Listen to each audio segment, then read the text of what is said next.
Assalamualaikum warahmatullahi wabarakatuh. Berjumpa kembali bersama Bu Asih di video pembelajaran kimia kelas 10 untuk melanjutkan materi kimia. Kali ini kita memasuki bab baru yaitu bentuk molekul dan gaya antar molekul. Untuk bentuk molekul pada bagian yang pertama ini akan kita pelajari teori domain elektron. Adapun pembahasan bentuk molekul dan gaya antar molekul akan kita bagi menjadi 3 bagian atau 3 video. Oke, langsung saja ke bentuk molekul. Iya, apa itu bentuk molekul? Bentuk molekul itu menggambarkan bagaimana kedudukan atom di dalam suatu molekul. Perhatikan gambar beberapa bentuk molekul berikut ini. Kita lihat ada yang berbentuk bengkok atau bentuk V, ada yang lurus, dan masih ada beberapa bentuk yang lainnya. Nah, bentuk-bentuk molekul ini ternyata berpengaruh terhadap sifat zat, misalnya kepolarannya. Kita lihat untuk yang berbentuk bengkok seperti ini ternyata bersifat polar. Yang lurus ini bersifat non-polar. Bentuk-bentuk molekul ini bisa ditentukan melalui percobaan, antara lain dengan menggunakan metode difraksi sinar X dan metode spektroskopi inframerah. Nah, berdasarkan bentuk molekul yang diperoleh dari hasil percobaan, maka para ilmuwan itu mengemukakan teori untuk menjelaskan alasan penentuan bentuk molekul tersebut.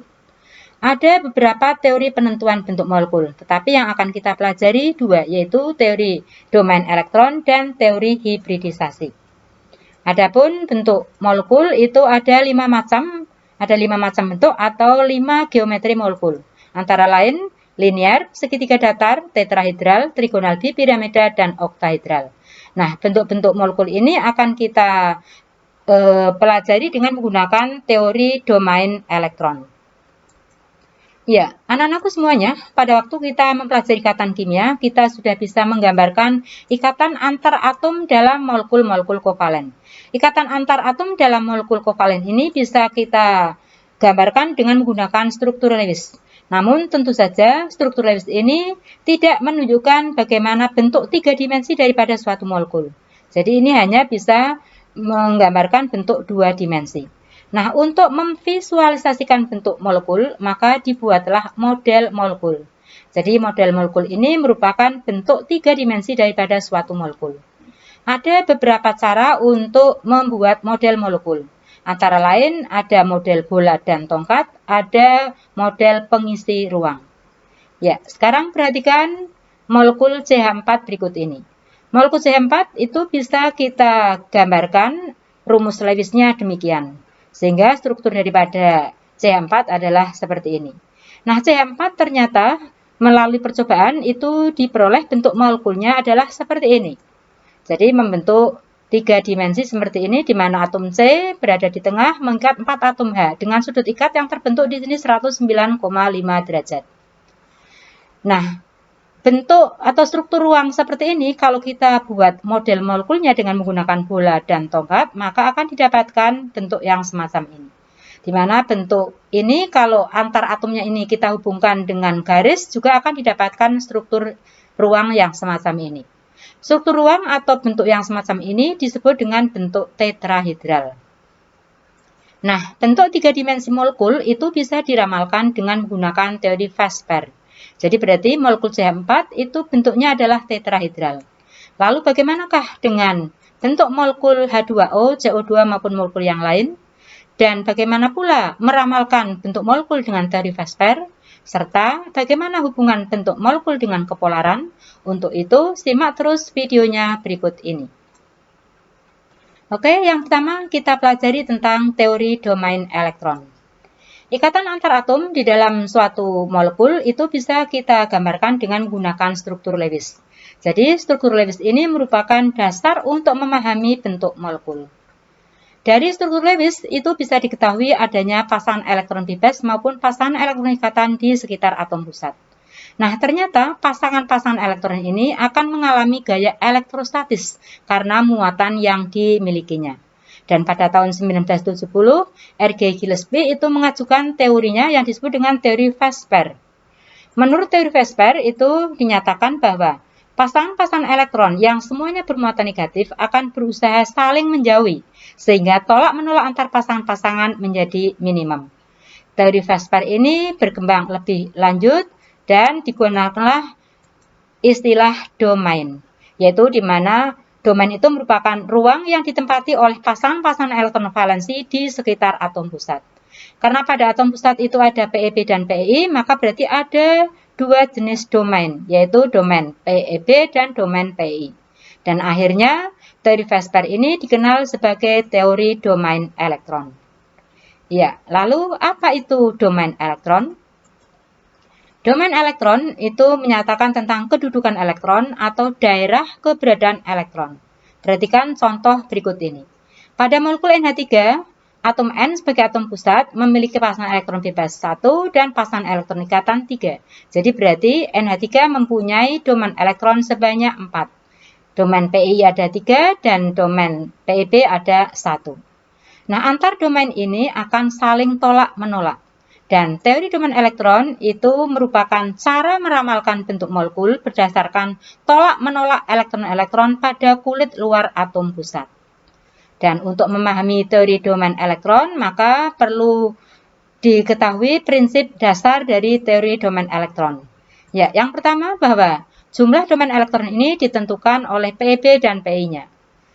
Satu PeB itu dikatakan satu domain. Satu PeI, baik ikatan tunggal, ikatan rangkap 2 maupun ikatan rangkap 3 juga satu domain. Nah, antar domain elektron ini pada atom pusat ini akan saling tolak-menolak, sehingga akan mengatur diri sedemikian rupa, sehingga tolakannya menjadi minimum. Dan urutan kekuatan tolakan domain elektron adalah sebagai berikut. Adapun bentuk molekulnya ini akan ditentukan oleh pasangan elektron ikatannya. Ya, sekarang bagaimanakah menentukan jumlah domain dalam suatu molekul?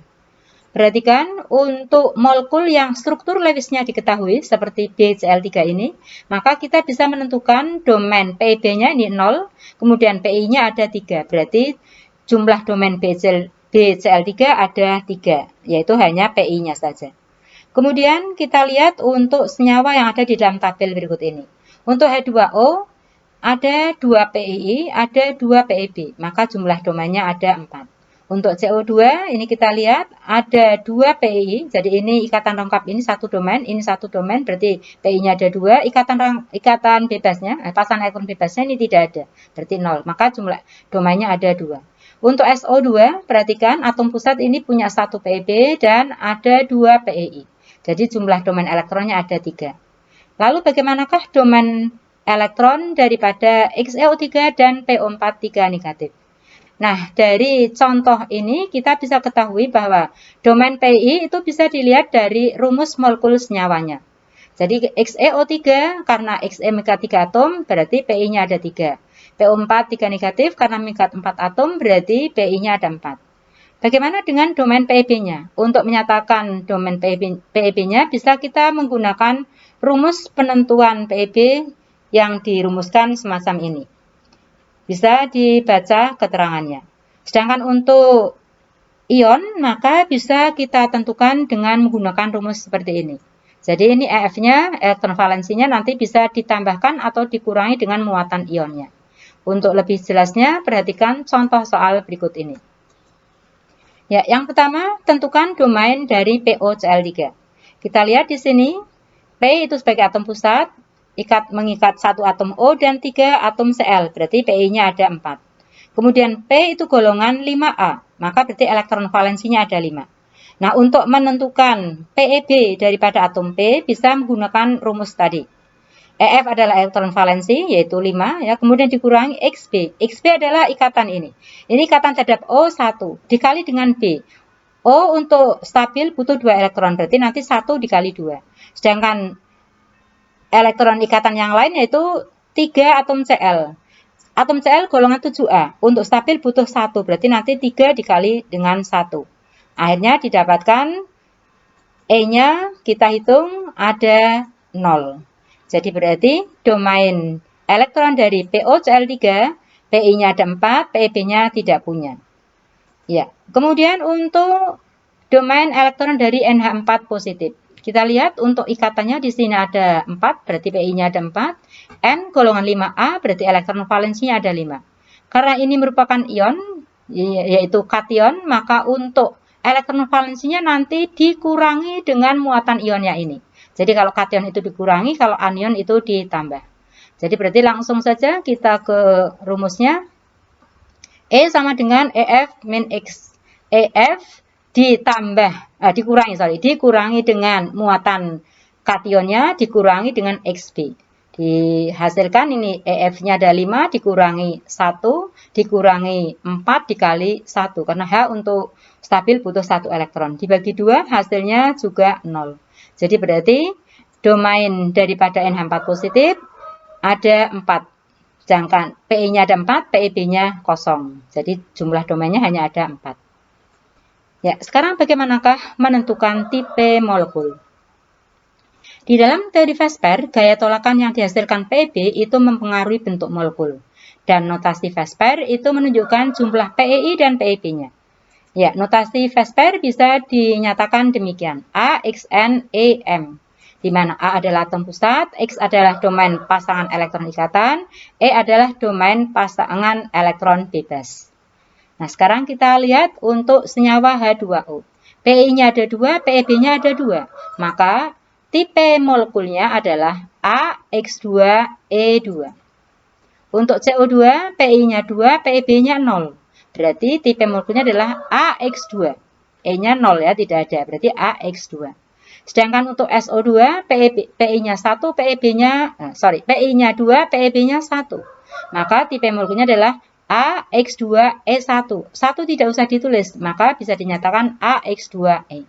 Sedangkan untuk NH3, karena ada PI3 dan PEB1, maka notasi molekulnya, tipe molekulnya adalah AX3E. Nah, setelah tahu apa itu domain, menentukan domain elektron dan tipe molekul, sekarang kita langsung ke bentuk molekul. Ya, untuk bentuk molekul tadi di awal ada 5, yaitu linear, segitiga, datar, tetrahedral, trigonal, bipiramida, dan oktahedral. Kelima bentuk molekul ini bisa kita uraikan demikian. Untuk bentuk linear, terdiri dari atom pusatnya A, misalnya, berikatan dengan 2 atom yang lain. Kita misalkan dengan X, dan ini membentuk sudut 180, jadi berarti bentuknya linear, lurus. Ya. Kemudian untuk segitiga datar, ini atom pusatnya mengikat 3 atom yang lainnya. Atom pusat berada di tengah mengikat 3 atom yang lainnya. Kalau ini kita hubungkan akan membentuk segitiga datar atau segitiga sama sisi. Dan sudut ikatannya ini ada 120 derajat. Adapun bentuk tetrahedral, atom pusat ada di tengah ruang tetrahedron, ya tetra itu 4 ya, jadi ini bidang 4. Kemudian atom A ini akan mengikat 4 atom yang lainnya. Kalau atom-atom yang berikatan ini kita hubungkan, maka akan didapatkan struktur ruang seperti ini. Piramida segitiga ya, dengan 4 bidang permukaan segitiganya sama sisi. Kemudian untuk bentuk trigonal bipiramida, atom pusatnya ini mengikat 5 atom yang lainnya. Kemudian kalau kita lihat di sini akan terdapat bentuk molekul yang terdiri dari 2 bentuk piramida yang bergabung. Sedangkan untuk oktahedral, kita lihat atom pusatnya mengikat 6 atom yang lainnya. Dan kemudian ini kalau kita hubungkan dengan garis akan didapatkan 8 bidang yang merupakan segitiga sama sisi dengan sudut ikat 90 derajat. Nah, kalau kita cermati bentuk ini seperti 2 buah limas dengan alas segi 4 yang saling berimpit. Inilah bentuk molekul oktahedral. Ya, sekarang kita pahami untuk struktur ruang daripada molekul senyawa yang tanpa pasangan elektron bebas. Jadi tadi kalau jumlah domainnya 2, kemudian tidak mempunyai pasangan elektron bebas, maka tipe molekulnya adalah AX2. Susunan ruang pasangan elektronnya ini kita buat garis lurus, kemudian di tengah ada atom pusat. Contoh senyawanya adalah BeCl2. Kemudian untuk AX3 itu berarti bisa kita buat susunan ruang pasangan elektronnya demikian, karena ini jumlah domainnya ada 3. Contoh senyawanya adalah BCl3. Bentuk molekulnya disebut dengan segitiga datar. Adapun untuk jumlah domain 4, ini tipe molekulnya adalah AX4. Perhatikan susunan ruang pasangan elektronnya. Bentuknya seperti ini bisa kita buat di sebelah kanan. Ya. Bentuknya disebut dengan tetrahedral, contoh senyawanya adalah CH4. Untuk jumlah domain 5, tipe molekulnya adalah AX5. Kita buat susunan ruang pasangan elektronnya demikian. Ini bisa kita buat di sebelah kiri. Namanya adalah trigonal bipiramida. Contohnya PCl5. Kemudian untuk AX6 berarti disebut dengan oktahedral. Kita lihat susunan ruangannya seperti ini. Ya, ini membentuk sudut 90 derajat.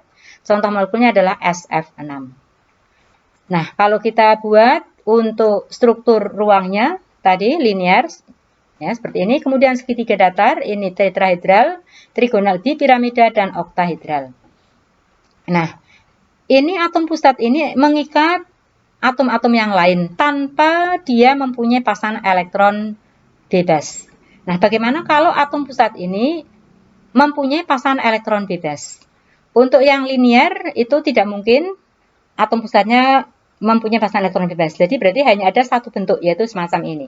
Sedangkan untuk segitiga datar, kalau A ini mempunyai pasangan elektron bebas 1, maka berarti ini tidak berkaitan dengan X, maka bisa didapatkan bentuk seperti ini. Nah, bentuk seperti ini disebut dengan bentuk V. Ingat sudutnya, kalau ini tadi 120, dengan adanya pasangan elektron bebas, maka sudutnya lebih kecil daripada 120. Kemudian untuk yang tetrahedral, kalau ini punya satu pasangan elektron bebas, maka akan didapatkan bentuk trigonal piramida. Sudutnya kalau tadi pada tetrahedral ini 109,5, maka bentuk yang ini adanya pasangan elektron bebas menjadi sudutnya mengecil dari 109,5. Kalau A ini mempunyai dua pasang elektron bebas, maka bisa kita buat bentuknya seperti ini. Nah, berarti ini membentuk V. Sudut ikatannya dilihat lebih kecil lagi daripada ini, karena di sini punya dua pasangan elektron bebas. Ingat tadi kekuatan tolakan pasangan elektron ikatannya. Kemudian untuk trigonal bipiramida, kalau atom pusatnya mempunyai satu pasangan elektron bebas, maka yang kita ganti yang ini. Maka akan didapatkan bentuk timbangan atau tetrahedral terdispersi. Ya. Kemudian untuk atom pusat mempunyai dua pasang elektron bebas, maka ini kita ganti akan didapatkan bentuk T. Adapun atom pusat mempunyai tiga pasang elektron bebas, maka yang ini yang diganti, maka akan didapatkan bentuk seperti ini, yaitu linear. Untuk oktahedral, kalau satu pasang elektron bebas dimiliki oleh atom pusat ini, maka akan didapatkan bentuk yang disebut dengan bentuk seperti ini ya, ini bentuk piramida segi empat atau piramida bujur sangkar. Dan kalau atom pusatnya ini mempunyai dua pasang elektron bebas, maka ini yang diganti. Jadi yang arah berlawanan dengan yang tadi.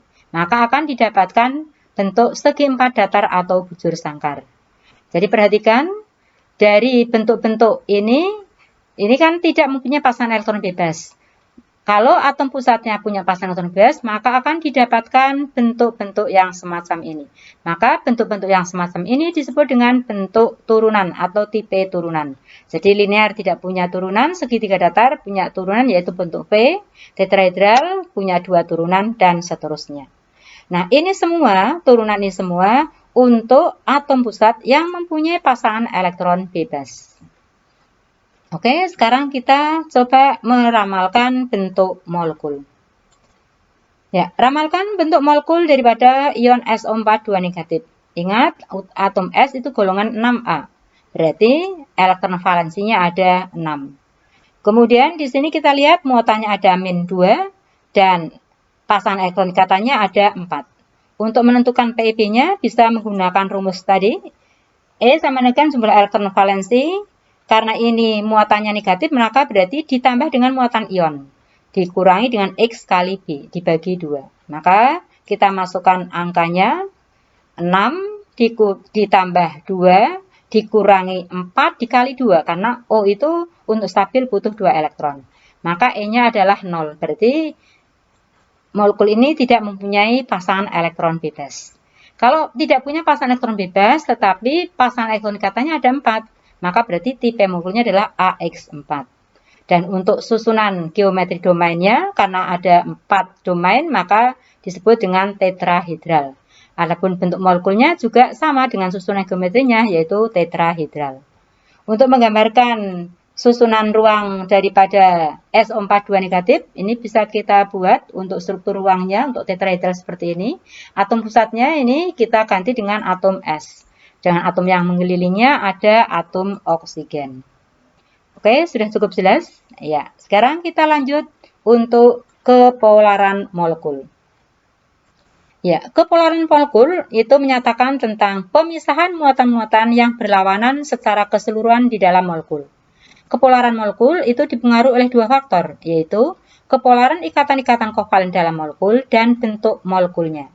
Kedua faktor ini menentukan resultan momen dipol ikatan-ikatan kovalennya, atau yang disebut pula dengan net dipol. Untuk molekul nonpolar, net dipolnya adalah 0. Sedangkan untuk molekul polar, net dipolnya tidak sama dengan 0. Kemudian untuk bentuk molekul, pada molekul-molekul yang atom pusatnya mempunyai pasangan elektron bebas, maka ternyata bersifat polar. Sedangkan yang tidak mempunyai pasangan elektron bebas bersifat non-polar. Tetapi ini tidak tentu ya, ini secara umum demikian. Dan untuk meramalkan kepolaran molekul, kita bisa menggunakan bagan alir seperti ini. Untuk lebih jelasnya nanti kita lihat contoh soalnya. Nah, sekarang tadi dari bentuk molekul yang ada PeB-nya bersifat polar, yang tidak ada PeB-nya bersifat non-polar.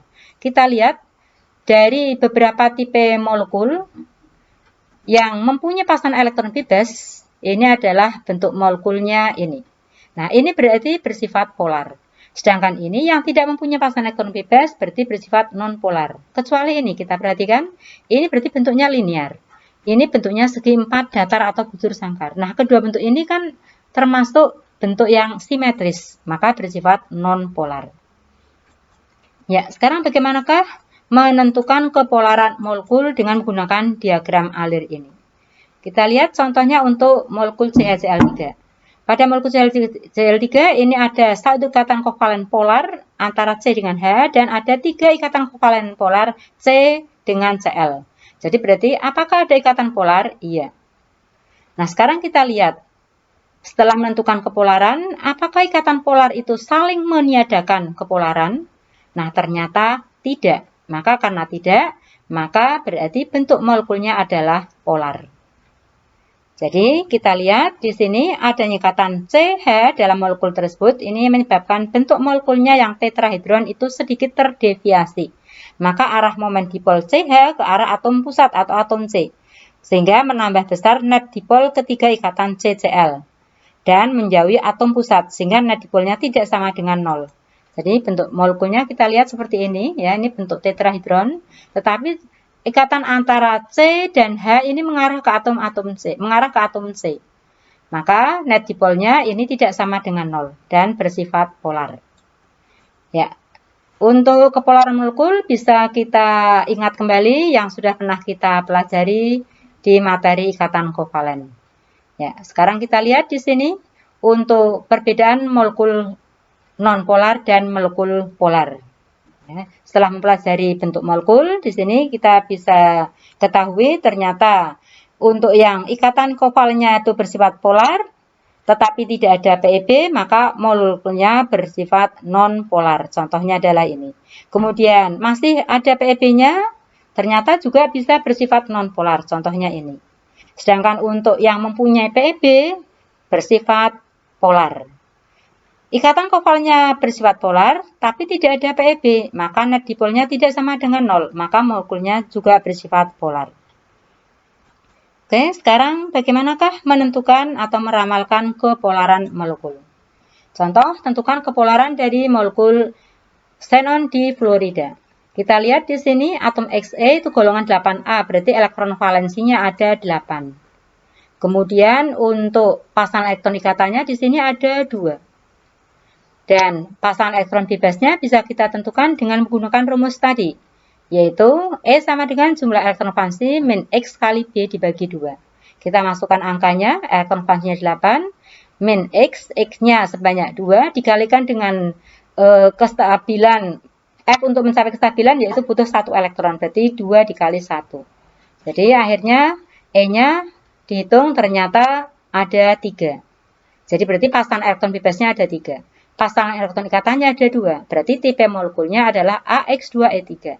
Karena jumlah domainnya ada 5, maka berarti susunan geometri domainnya adalah trigonal bipiramida. Nah, karena di sini ada pasangan elektron bebas, mestinya bersifat polar. Tapi karena di sini bentuk molekulnya yaitu linear, maka sifatnya adalah non-polar. Ya, bagaimana menggambarkan bentuk molekulnya? Kita coba melihat dulu susunan trigonal bipiramida. Di sini ada 2 pasang elektron ikatan dan 3 pasang elektron bebas. Maka ini kita ganti. Ya, tadi sudah dijelaskan, ini kita ganti. Maka akan didapatkan bentuk linear. Nah, bentuk ini termasuk bentuk yang simetris, maka bersifat non-polar. Ya, untuk lebih memahami, silahkan dikerjakan latihan soal berikut ini, dikerjakan di buku tugas, dan diupload ke Teams. Untuk nomor 1, ini setelah dibuat bentuk molekulnya, bisa dimasukkan ke dalam tabel ini. Tabel ini dilengkapi sampai jumlah domainnya ada 6. Kalau dari senyawa-senyawa yang ditentukan ini belum ada di sini, bisa kalian ambil dari sumber lain. Ya, demikian yang bisa Bu Asih sampaikan. Terima kasih atas perhatiannya. Semoga bermanfaat dan mohon dimaafkan apabila ada banyak kekhilafan dan kekurangan. Kita akhiri, tetap semangat. Billahi taufiq wal hidayah. Wassalamualaikum warahmatullahi wabarakatuh.